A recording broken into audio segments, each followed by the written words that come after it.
how y'all doing? My name is Lorenzo Chambers. I just wanted to jump on here real quick because I wanted to express myself and tell y'all a little bit about me. That way it's not that I'm just continuously making posts. It's you about to get to know me right now. So my name is Lorenzo Chambers. My goal is to be a humanitarian and help a lot of people in the world transition their life to the next level. Let me just start with my life story. So I'm gonna just start from 1 to 18, and I'm gonna tell you the things that I've learned that was positive and that was negative throughout my life, where I'm learning right now as I speak this to you. So I actually did start talking about this, and I was like, I think this would be some good content to actually post and let somebody understand me. So boom. My mama said when I was like 3 years old that I used to be out with the older dudes all the time. So you can pretty much say I got an old soul, right? And let me see. I was my auntie's favorite. I don't know really which way to go with this, but I'll tell you what, here we go. So boom, we just gonna start at 15. Let's just start at when I start understanding how life in the world was going on a lower frequency. Let's start there. All right, so let's say I'm about 15. I get a job, that's 2001. So I get a job working in the barbershop, Naps Barbershop, RIP Dre. So boom. So I used to work in Naps Barbershop. I used to sweep off, not cut hair, but I used to sweep people out, make money, make tips. Stars come through, all kind of stuff, like rappers, everything that came through. Ludacris, baseball players, Sean Alexander when he played for the Seahawks, all that stuff. Like it was a nice experience being in the Dre shop because you did get a lot of experience and you got a lot of exposure.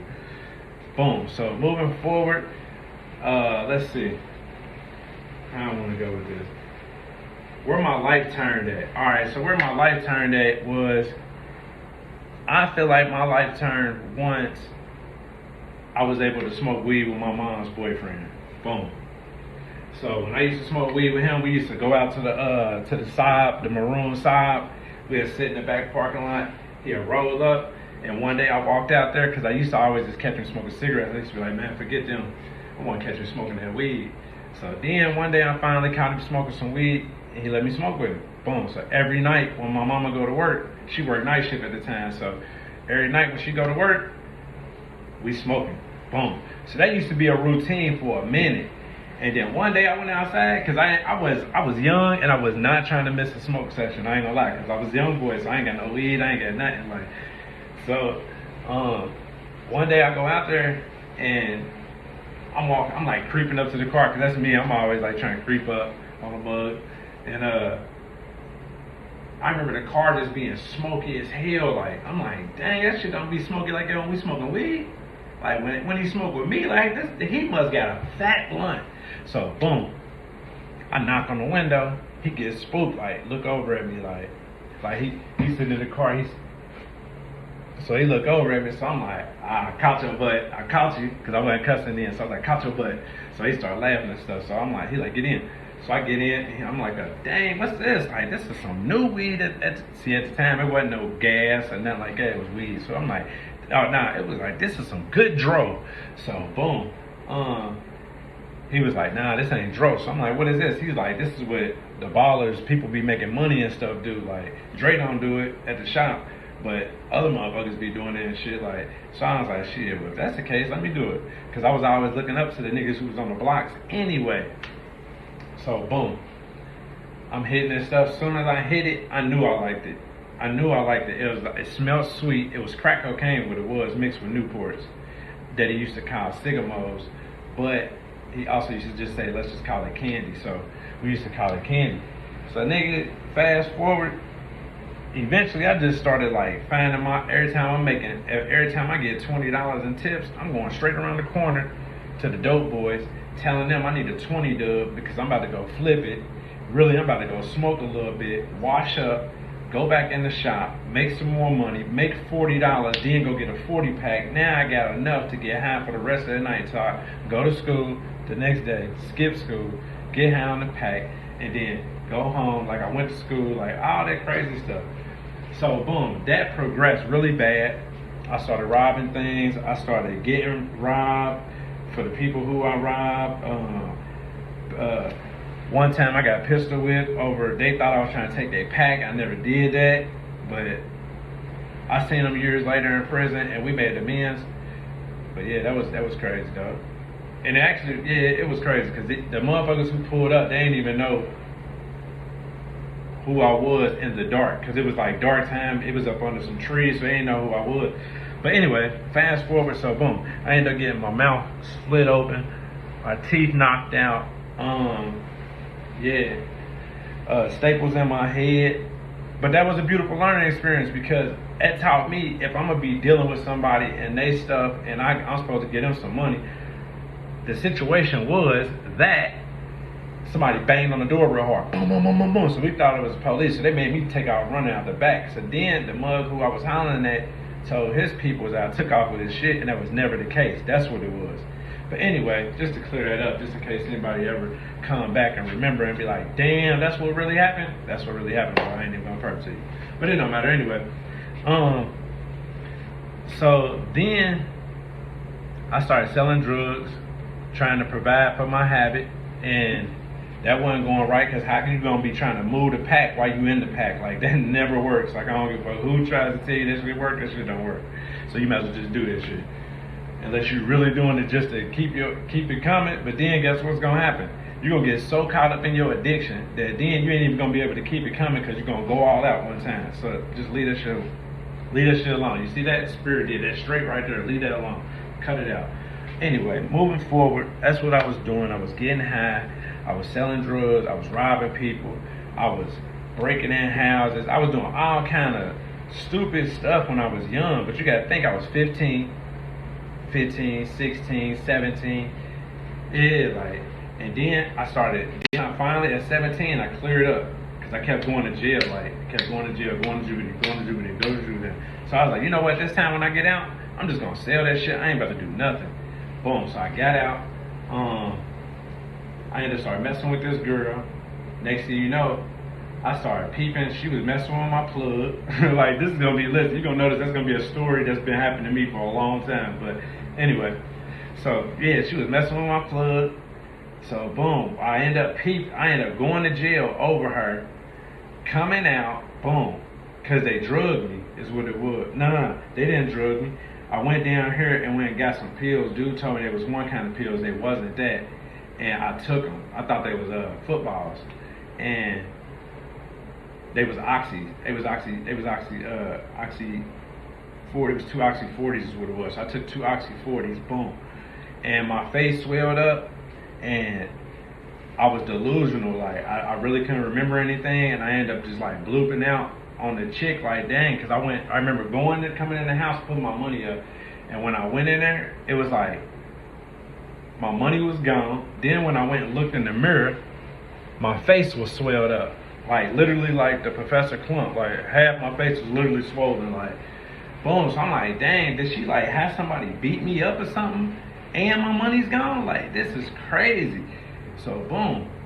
I don't know if that was a reaction to the pills or if that really what happened. But anyway, I go to jail behind all this because I ended up looping out. Police come. They tried to tackle me. I erupted all of them, moved them all the way. No disrespect to the police, but at that time I was against anything that I felt like was against me. Like, so at that time I was under the influence.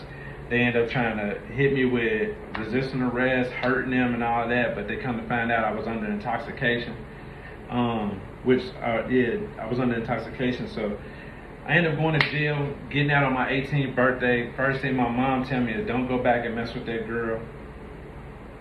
I did that anyway. My mama gave me $200 when I first got out, and a cell phone. It was like, don't go mess with that girl, they got you locked up.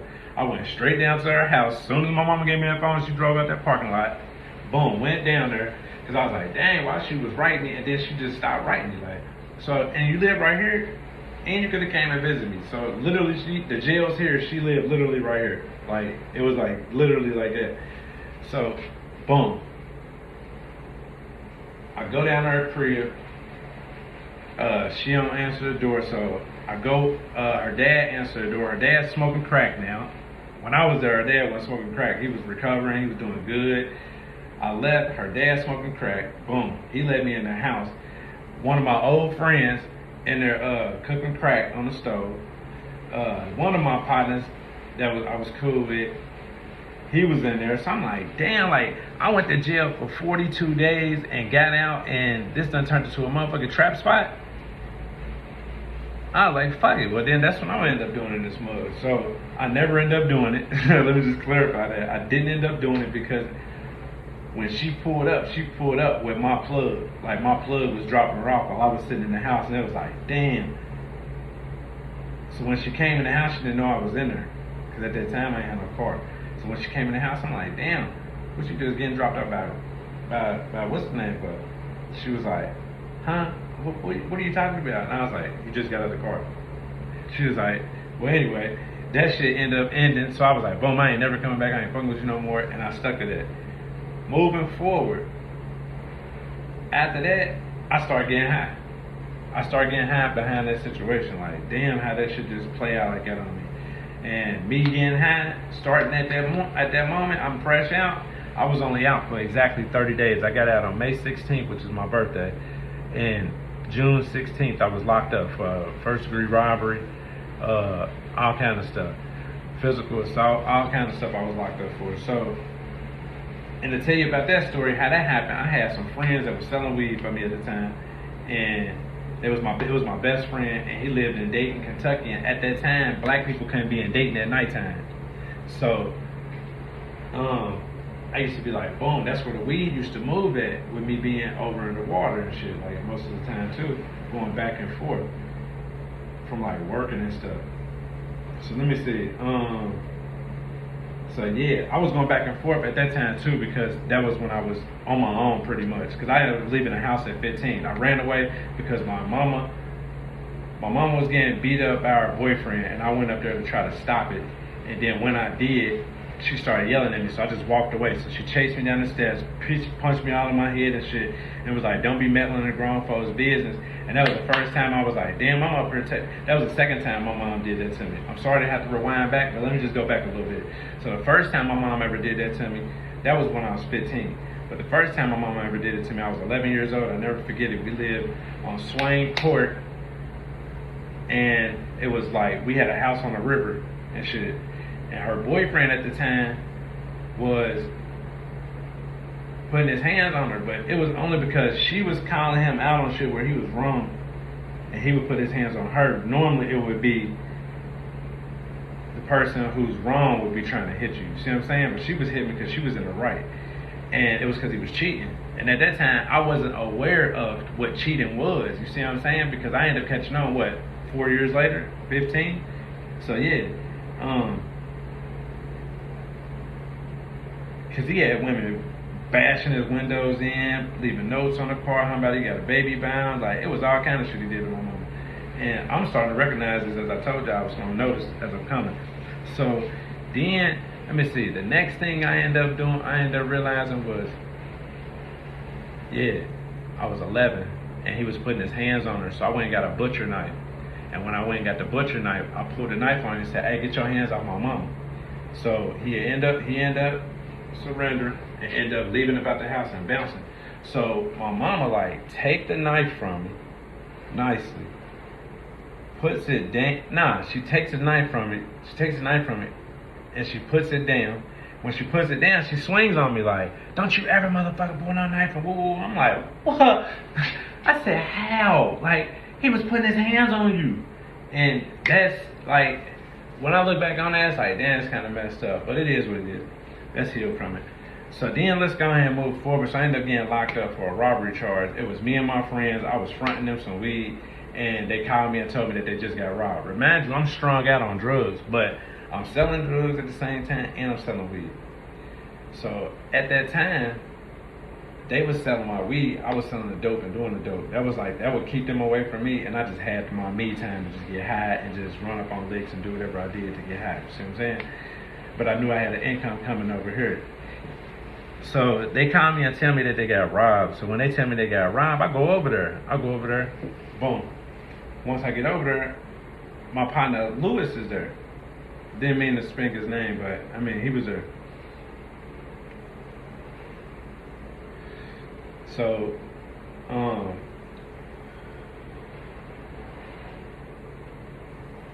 Lewis was there. He had mace all over his body. He had an all-white Dickie outfit on. This is when the Dickie era was going in 2005. So he had an all-white Dickie out on, but he had red mace sprayed all over his stuff, on his face and his afro, everything. So, boom. Next thing you know, we all meet up. I'm like, dang, what happened? They're like, Lewis tried to go sell some weed and got robbed. They maced him and took all the weed. So I'm like, how much weed is it? The rest of what you had. So I'm like, is there any money? Like, nah, he had the money on. I'm like, this sounds like a play that's been ran on me. Like, this sounds like a fresh play. Like, but anyway, I'm like, let's go find him. So they like, nah, man, we just gonna pay you back. I'm gonna pay you back when I get my paycheck and stuff. Like, I'm like, your paycheck ain't enough to pay me. He like, I'll just pay you back for my paycheck. So I'm like, nah, we about to go find him. Like, y'all about to go with me to go find him. Like, let's go find him. So boom. As we walking in front of the Newport on the levee, I'll never forget it. We end up getting in front of Newport on the levee. We're getting ready to cross the bridge, and these 4 dudes walk up, and like they bump the heck out of me. Like out of all of us, I was the littlest one. Imagine I'm getting high, so I'm like 130, 135. Boom. We walking. 2 of them like literally like bumped me on both shoulders, like knocked me straight on my butt. Boom. So I'm like, dang. Like I'm sitting on the ground like, dang. They're like, oh, my bad. Just kept on walking. So I hear dudes say, yeah, man, let's start calling these people for the party. So I'm like, shit, y'all having a party? He like, yeah. Now, imagine, I'm gonna be honest with you. At this time, I was in a low frequency mind frame. So I'm like, dang, they just really just disrespected me. So I'm about to, if they let me in this party, I'm about to rob them. Like, that was my mentality. I ain't gonna lie to you. I went to jail for it, did my time. It's already done. But anyway, that was my mindset. So when I got in there, they was ready to rob me. That's how it was going. So it was crazy because they had happened to just leave the door unlocked. And something just told me, like, before you walk in this hotel room, listen for music, because they said there was supposed to be people and party there. So I listened, it wasn't nothing going. The music was down low. So I told one of my partners, I said, hey, go stand outside. And the other one, he was right with me. Boom. So we walking out. I said, be quiet when you walk in there. When we walk in there, I looked. 2 dudes was out on the porch. One had his back to the door on his cell phone. And when I went in the bathroom, because he didn't hear us come in, when I went in the bathroom, the other one was sitting on the shit. So they had a pump, which is a sawed-off shotgun, sitting right there on their thing. So I was like, dang, they was about to rob us. That's what they was about to do. So what I did was I grabbed that pump, cocked it, told him to get up off the shitter, took them all out there, went and got them up off the porch. As they came in one by one. I made them all sit down on the bed, took the phone out the wall. I went through all that shit, like, and I took everything they had in that room, because it was like, boom. I did have plans on coming to do that to y'all, but then y'all was about to do that to me anyway, so now I got to go through with what I came here for anyway. And that's how I caught my first case, honestly, like. But the thing was, I got caught with their gun, and it was serial numbers and everything was scratched out. But anyway, moving forward, I do 5 years. I do these 5 years. Look, I'm about to be real with y'all when I tell y'all this. Alright, listen. I did 5 years incarcerated, and when I went in, I was 18 years old, like literally 30 days after I turned 18. And when you go in and starting from the county jail, you ain't got no family support, I'm gonna tell you, like, if you got any loved ones who's locked up, like, support them. No matter if they did you wrong, no matter what, like, support them, because guess what? When you don't support them, that makes them come out evil. Towards you, towards whoever in life, because they was left in there bad and down bad. And you know what's so crazy? You hear that coming out of me? You know what's so crazy? When I got out, I literally looked at my situation, like, I put myself in there so I don't owe anyone nothing. But I wish I would have had the support while I was in there. But I got out, and I was hustling when I was in prison. My whole first 6 years I hustled, and then my last 2 years and 8 months I did programs. That's what I did. I hustled my whole first 6 years. Like, I saved up money. I was sending gifts home for Christmas. I was doing everything while I was in there.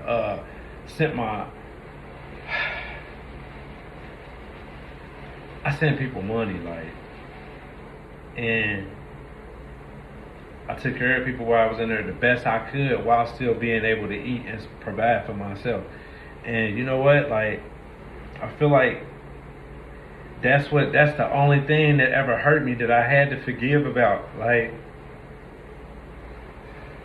and that was the first time I ever took the steps of being forgiving, like, to my mother. But it was like every time after that, after my release of doing 5 years, it was like, boom, I did 5 years. And the only thing my mom was able to, like, let me go back. Like, I'm gonna be 100. I gotta get some shit out. Like, so let me go back. Like, when it was time for me to go up for parole a few times, you know what my mom used to put on my paper when I send my paper there? I don't think it's best for him to go here, to go to the halfway house. While every inmate is telling me, while the staff members is telling me that a halfway house is not good for a person when you have family support.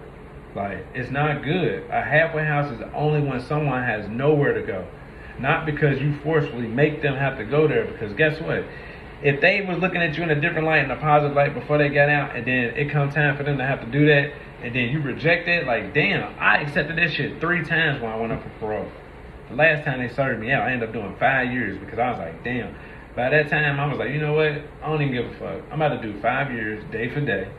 And the reason why I'm going to do it that way is because I got to make sure that I eat this motherfucker. So, excuse my language. Like, if I got to rob a locker, if I got to run up on a mug at a canteen, catch a mug in the tunnel, like, anything I had to do to be able to take care of my locker, my stomach, and my gambling habit, because I used to play poker in there, and that was my habit to be able to keep my things going. But it was like, when I used to gamble, I used to never know when to stop when I was up. And the penitentiary poker sharks, they used to know that about me. Like, damn, we got Zoe coming. He gon' run it up. And once I started playing for a while, at first they thought I was a date, but then I finally caught on to the game. Like, boom, I know how to play. I know how to put down. I know how to keep score. I know how to take a house cut. I know how to do all this stuff. Once I started doing that, then they didn't want me to play in their games no more. Like, some games, they would tell me I had to bring all my money to the game, that I couldn't go on top, and what go on top mean, like, hey, look, you know I got it in my locker. Let me get a box of cigarettes on there. They would never let me do that in prison, like, ever. Because they knew I ended up out of nowhere becoming good. Like, I'm talking about, like, I was just good. I'm talking about putting down poker games. We always had 8 people playing. We always had 8 people playing. So boom. Out of 8 people, I always end up, most of the time I would pitch a no-hitter. But if not, then I would pitch a 2 or 3 hitter. And they'd be for some big winners. But guess what? Since everybody always played me for, you got to bring all your cash, when it was time for me to put down, guess what? My game, everybody got to bring their cash. Because it was always the brothers who did me like that. And some of the white dudes. But most of the white dudes, they knew how to make money keep coming in. So they didn't care about me playing in their games. Because they know sometimes I'm going to lose. But the brothers, they always was like, man, you got to bring all yours. So guess what? When I put down, y'all got to bring all yours. So they know when I put down a game, I'm going to give you all your money. I ain't going to ask you for a break. And if I do ask you for a break, it's because I played in your game and I lost real bad. Now, that's done been a couple of times in the beginning of my poker career that I was losing behind the rack. And I used to be like, bro, just give me a couple of weeks. Some shit gonna shake and we good. Like, and I'll take care of it. And that's why I was always the man. Like, so yeah, I did have a power of being able to, I had a connection with being able to just always come up in prison. Like, I always came up in prison. Like, no matter if it was coming up by a friend who was like probably a lifer who just loved me to death and just ended up being like, whatever you need, I got you. Anybody do anything? I know you got an opportunity going up for parole. I got you. Like, just don't tell nobody. But if I hear anything on the yard, I'm gonna come let you know, or I'm gonna nip it in the bud right there. Like, I don't know how I was possessing those type powers in prison, and it wasn't because drugs. It was because I guess I had to just be. Now that I'm understanding who I am today, it was because I was just a good person, and they knew it. Like they knew that I was in prison for someone else, and that they really believed my story on what happened. Like, and those people was the people who I connected with the most. Like the people who had 20% like me, I ain't connect with them like that. I connected with the people who had 85% life, who done been, some people who done been in 15 years, got out, went out 90 days, come right back, and then guess what? Got another 18 and a half to do or something like that. Like, them was the friends that I always ended up having, like, people who just ain't gonna be out for a minute. And, you know, the way I'm gonna give back to all those who ain't gonna be getting out for a minute is I'm gonna come and I'm gonna visit the institutions by speaking this positivity and giving everybody in there a mindset, like a different mindset. Because the way we programmed and the way we programmed in prison, we only program like that in prison because guess what? If we go to prison, they trap the mind. The mind is trapped because we inside of a system, like two systems that's within one. So not only are we out here in the world in a system that moves in a frequency, and then also it's a different frequency when you're inside the prison. That world right there, you double closed off. You double closed off. So to get to my point is, I ain't had no support in there. And what I understood about that when I got out is my mom, I told my mom in 2010,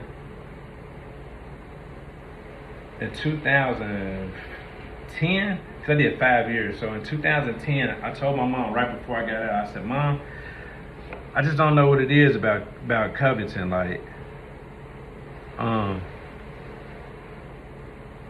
I was like, Mom, I just don't know what it is about where we stand at. And I feel like if I'm here longer than 90 days, things is gonna go wrong for me. So boom, I was like, I'm probably gonna try to go somewhere, but I never did it when I got out. So I got out for 87 days. Boom, got out for 87 days. My first 55 days, I was working a job, ended up losing a job. What else? I was working a job, I ended up losing a job. I ended up being stuck in a prison mindset, thinking because I got a felony, that's the reason why they treat me like that, when that was never the reason. It was because it was my energy level, that I was on a low frequency, not thinking positive with abundance in my mind. And guess what? The job failed me, and I went right back to doing what I knew how to do, what I thought I knew how to do best, which was sell drugs. So boom, I sold drugs for like my last 32 days out on the streets, and I ran it up. I'm talking about, like, once I literally put my mind to it, I had an actual plan, I ran that shit straight up. And then I ended up catching a robbery charge with the person I was going to go get drugs with, like, and that was my partner at the time. I ended up catching that case. That ended up being a robbery case because someone had ended up robbing him, and I took him over there and dropped him off. Once I knew that dude was over there because he called me for some drugs, and I took my partner over there, and that was that. Like, and with that situation, I ended up getting 14 years out the deal. I did 8 years and 8 months on that. So when I went in this time, I was like, all right. Once I finally got sent to the Rotary Farm, which is like the fish tank and any other institutions, like mainly like the main place where they're gonna send you before they disperse you out to the institution.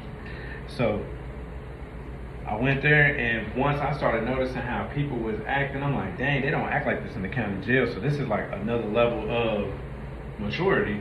But you could see I could see a lot of recklessness because I was reckless, and that's the shit that I wanted. I was thriving off. I wasn't thriving off of. I take that back. That was my first bit.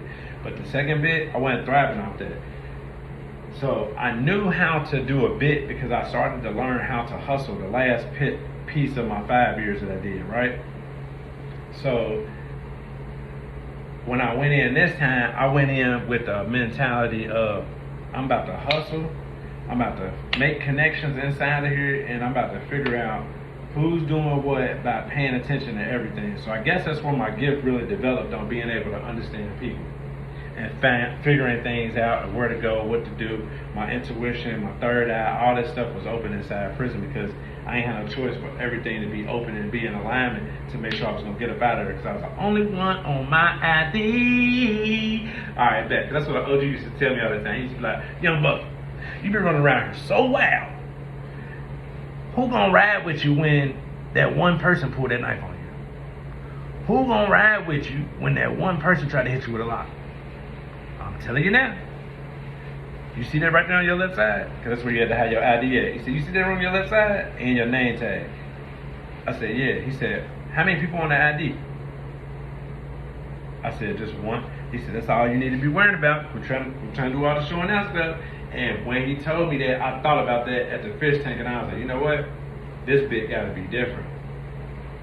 I got this time. I'm about to go ahead and do it. This shit, it got to be different like than my last bit. Because my last bit, like I told y'all, I was robbing. I was doing any and everything that was not in a different vibration to bring me any kind of comfortability while being in there. Like, you know what I'm saying? Like, it always kept me worried.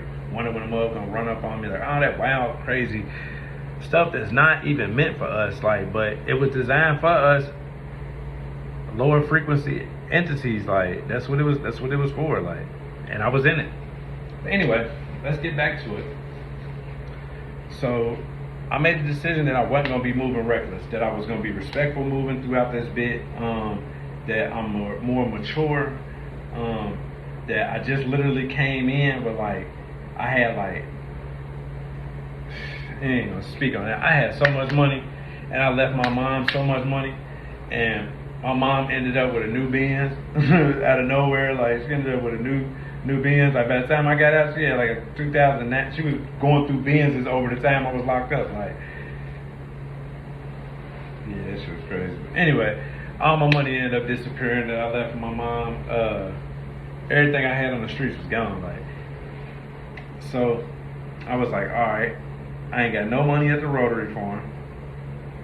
Everybody keeps saying they're gonna send me something. They never send me nothing. Like, I'm calling my mom like, hey, listen, I'm about to go to the store, man, which is a store, man. I had to explain this over the phone when you ain't even allowed to do that. I ain't even know. But I'm like, hey, I got to go to the store, man, so I can borrow some noodles so I can have something to eat tonight, but I'm going to have to pay in 3 back. Are you going to be able to send me $25? Yeah, baby, I got you. I'm going to send you out a money order in the morning. Boom. Thinking things is different this time because I'm older. I was taking care of stuff when I was just out there. Like, you knew I was serving your baby daddy. You knew your baby daddy took off with my pack. I was still giving you money and everything. Like, I was having you put my money up. Like, this is what I made today, mom. I made like 8 bands. Here, put that up. Boom. Hey, mom, I made this, mom. Put that up. Like, and that shit was gone. Like, she paid a retainer for a lawyer to show up one time for $2,500. And then she told me that she gave another lawyer $5,000. He never showed up. I'm like, well, dang, why didn't you never file a suit for it? Like, you need to be filing a suit for my money. That's my money. But yeah, that shit never came about. So I ended up going to jail, getting a public defender, getting 14 years. Yeah, it's gonna seem like I'm all over the place right now because I didn't write this down. I literally wanted to just tell you this shit and express this shit and get it off my heart. Boom. So as I'm doing this bit, remind you, this is one thing of how, when I look back and reflect, how I learned something. So I used to, once I started getting the name, I already had a name for my first bit. So anyway, everybody already knew me. So once I got to Eddyville in 2000, because I went to Eddyville twice. I went to Eddyville in 2014. I went to Eddyville in 2018. Yeah, that's right.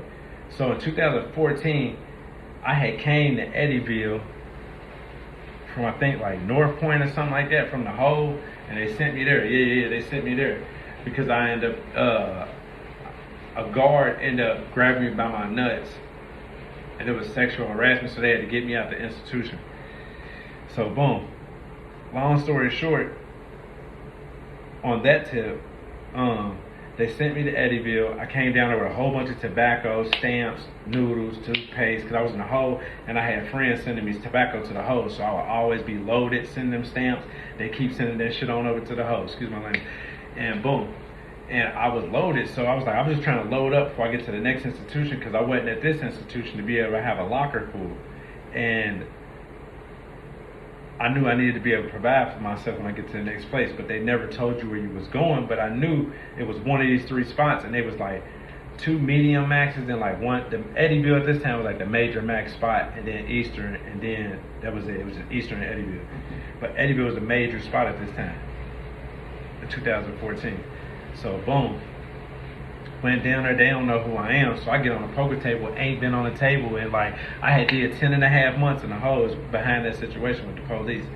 And when you get out the hole, you got good luck, especially when you ain't been playing in a minute. So I went and put like cartons of cigarettes at the time was like $25. So I went and put $25 a carton of cigarettes on the table. It ran up to like $400 or something like that. And I had gave him a break, and everybody was like, bro, do you know what penitentiary you at? I'm like, nah. It was like, bro, you don't give nobody no breaks in here because they're not going to give you none. And I ain't going to lie to you, that break never came back, like never. So after that, I did learn my lesson on that. I learned my lesson on that. But anyway, I was starting to kill their poker tables down there, and then next thing you know, I started getting blessed with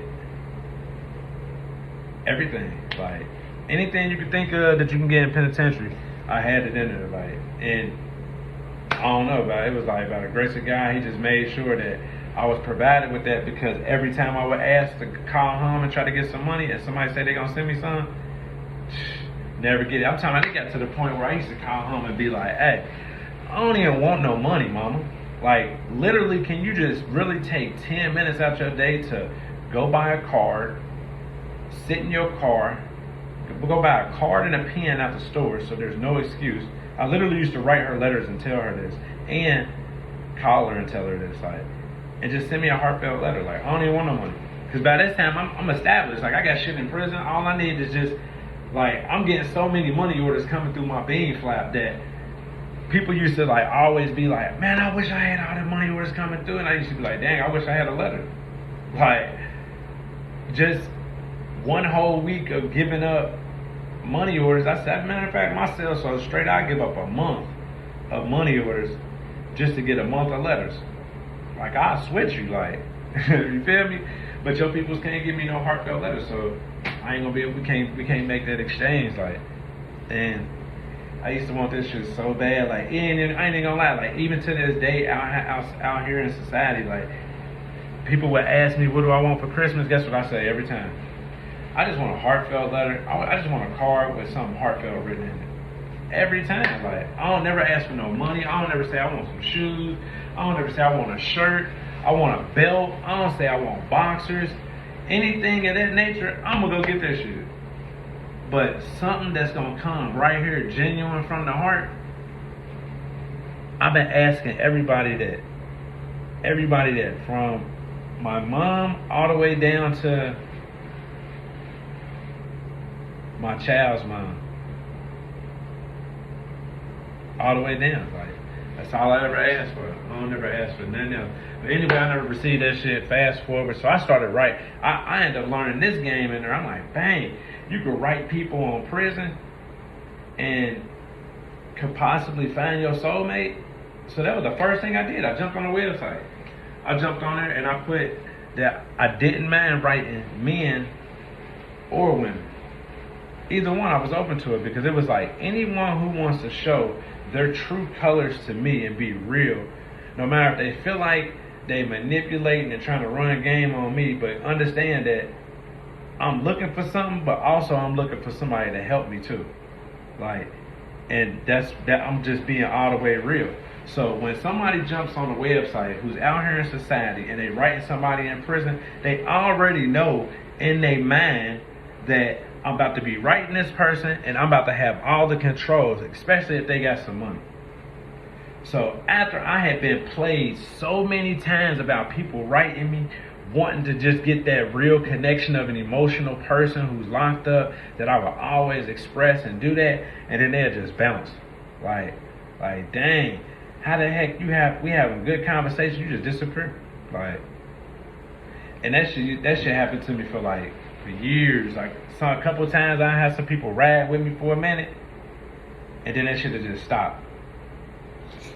Then it'd be rad with me for a minute, then it just stop. So then one thing I learned, I was like, all right, take your emotions out of that. Take your feelings out of that. Now just write these people. And that, I feel like a part of me that was wrong, but then again, it was like what I was looking for, I was getting played for. And I wasn't getting no money. Like, they wasn't sending me no money or nothing. Like, you see what I'm saying? Like, I was literally just looking for somebody. And yes, I was writing men and women, and I got played by both.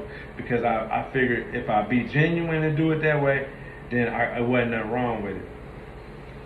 So then finally, a friend of mine came around, boom, and he rode with me, like, and the one thing that I would like to say right here on this platform is this. He rode with me for 3 years, and them 3 years was the best 3 years. My whole imprisonment, from the first bit to the second bit, and I just like, I really didn't know how to really deal with it because I felt like it was genuine while I was in there. And then right when it was like close to time for me to get out, then it was like, damn, is this what I really want to transition my life into? So I played with the idea for a minute. Like, I played with it because he was taking care of me, and that's that poverty mindset of, if somebody take care of me, am I willing to sacrifice my dignity and my pride and all them things and go above and beyond? And I did it. Like, I was like, dang, I'm about to suck up all my pride and everything. I'm about to move forward with this. Only reason why I did it is because the women that I wanted to be in my life, before I even told them about the idea of wanting to marry a man, was I didn't want to marry him. And I'm being honest with you, I didn't want to marry him. And I only did it because everybody like shunned me away out of nowhere. Like, before I even mentioned the idea of someone, like, you know what I'm saying? And then when I mentioned it, then it was like everybody was like trying to pull me back. And then it was like, dang. So now I felt like I was being like played tug of war between this dude and all the women that I was playing with at that time, only because each woman that I was messing with was all on some player shit, which I was on player shit too at the time. But when I would clean up and stop doing them things, I would always like, then their playerism would start coming out and doing all that stuff. Like, so it was like a cycle. I would stop, and then they would go on, then they would go on, and then I would stop. And then it seemed like once I tried to leave one situation and start another, that would be the energy in that. And then I would leave that alone, and I would start this, and that would be the energy in that. And then I would get caught up in energy. I'm trying to figure out which one is going to straighten up and be the right one. And then next thing you know, it was like a big game that I just got tired of playing with myself. Like, I got tired of playing with it. Like,